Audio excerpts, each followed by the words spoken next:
Hello everyone, this is Crota giving you a shoutcast and now game 1 in a series taken from DreamHack. This is going to be a Protoss versus Protoss mirror match here on Achillean Waste as Huck spawning as the blue Protoss player on the top left hand side of the map. Meanwhile on the bottom right we do have Stats spawning as the red Protoss. Protoss versus Protoss mirror match, one of those matches that I don't really cast all that much, so I will be doing a lot of theory crafting with you guys, and I'm sure the internet, as vocal as it is, will tell me when I am wrong. Now, let's take a look at what's going to be going down here, as Stats is the red Protoss player on the bottom right-hand side of the map. If you guys have noticed, I did try to upgrade all of my graphics here just a little bit, and hopefully the frames per second is not that bad.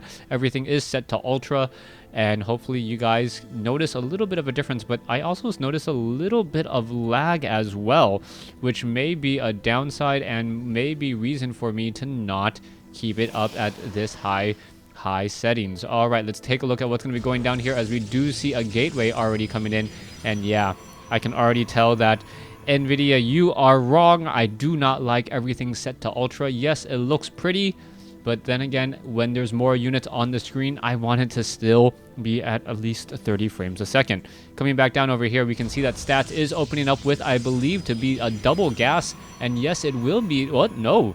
No double gas coming in from Stats. Meanwhile, Huck has gone for the double gas, meaning that he will be harvesting much more gas and not nearly as many minerals. What is this going to mean overall? He will be able to tech up a little bit further, and also he should be able to get up sentries out much more quickly if he wants to play defensively.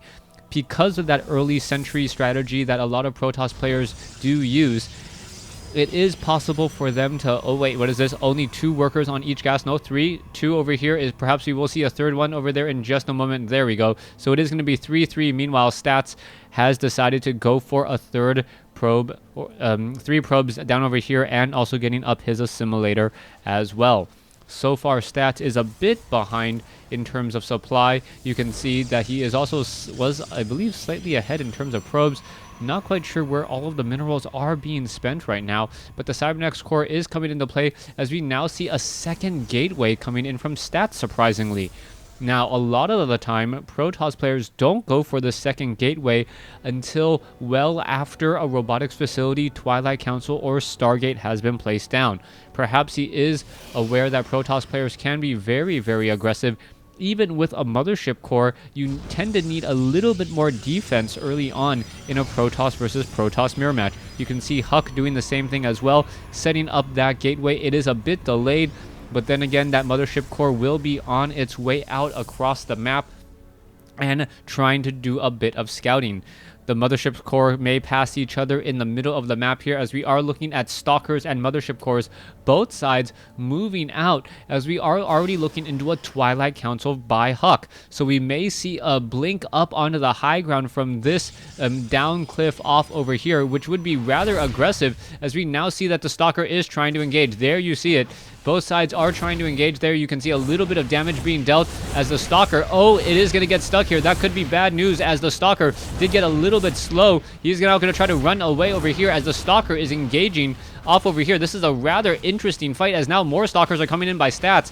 Stats is going to get the mothership core kill, and wow, Huck is very, very far behind, as he is now looking to go Dark Shrine.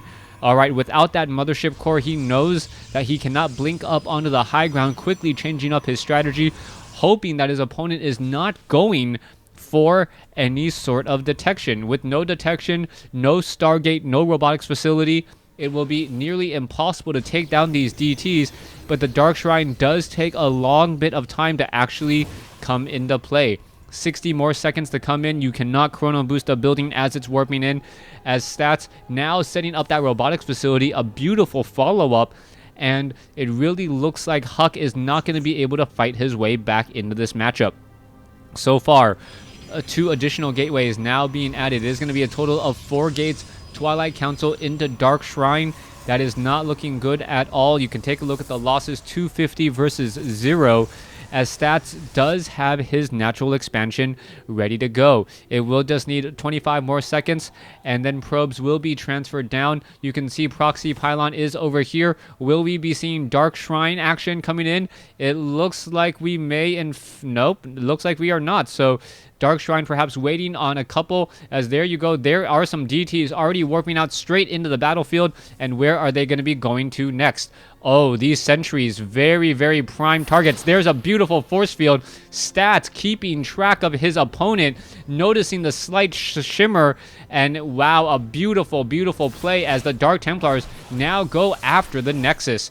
All right, this is not looking good at all. You can see damage is being dealt. Both sides are going to try to fight off here as the Dark Templars are getting hit. There's some attacks going straight after a sentry first as the Archon now merging in the midst of the battle. All right, that Archon taking a bit of damage. It is going to get taken down. There it goes with that Photon Overcharge, that range 13 cannon. So effective as all the units are now backing off. Huck in a bit of trouble. His army supply is less. His worker supply is less. Two out of the three key indicators are going in favor of Stats, as Stats should be able to simply clean up this battle with superior numbers. Guardian Shield now coming into play. Looks as though Zealots are trying to charge back in as well, as the Stalkers are now simply all in retreat.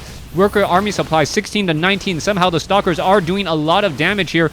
But once the Immortals or the Photon Overcharge does come into play, those Stalkers simply cannot stick around, especially with an Immortal now joining in on the fight. There is a new Mothership Core, and that Mothership Core is going to get shot down. But wait, no, the Immortal instead pushing back all of those units again.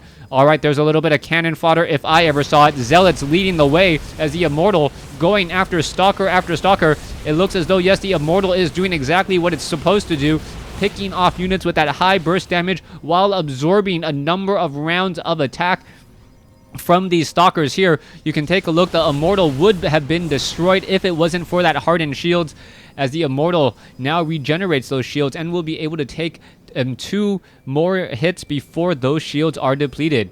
All right, there is still an observer here. Dark Templar will not be able to make its way in.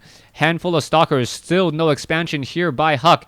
Him trying to place an expansion is more of a last-ditch effort here, as you can see that Stats is just going to be able to clean up this game. So far, the Immortal trying to pull away. It looks like it will be able to, exchanging 50 damage for 14. Always a very, very good exchange there, as we are now looking at perhaps will be the final portions of this game. Huck does not have that many Stalkers. He was forced to spend 400 minerals here. Income significantly higher for his Stats now, as Stats should be able to just roll over Huck here in just a moment. Let's take a look. Mothership Core does have enough for a Photon Overcharge. Huck will not be able to charge up that ramp. All Stats needs to do is figure out how to attack his opponent while keeping some sort of defense. Huck's army is just so outnumbered that he cannot be 2 places at once. Meanwhile, Stats, all he needs is a Warp Prism with perhaps 1 or 2. Oh, what is this? The Immortal now leading the way. Perhaps not that Immortal should be leading the way. 3 Immortals going to be chasing after those Stalkers. And those Stalkers quickly in attempts to run back home. Looks like it will be able to brush, hiding right there. The Stalkers don't know where those Immortals are, as we are now going into a 4th Immortal as well. All right, Warp Prism now flying around the backside here. The Dark Shrine is there. There's the attack. Stalkers are going to perhaps focus down a probe, focus down a pylon. There it goes, as all the units are in now full retreat. Let's take a look back here. The Zealots still making their way over across the map, and it is going to be a little bit of a defensive advantage for Huck if he can just get down enough warp gates.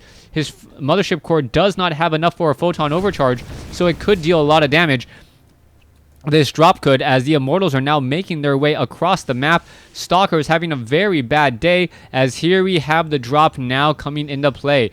Is Stats going to be able to get any kills here? It looks like a handful of workers could go down. No, only 2 workers really lost there, as the Zealots are still warping in. Meanwhile, a battle at the front door. Beautiful force fields.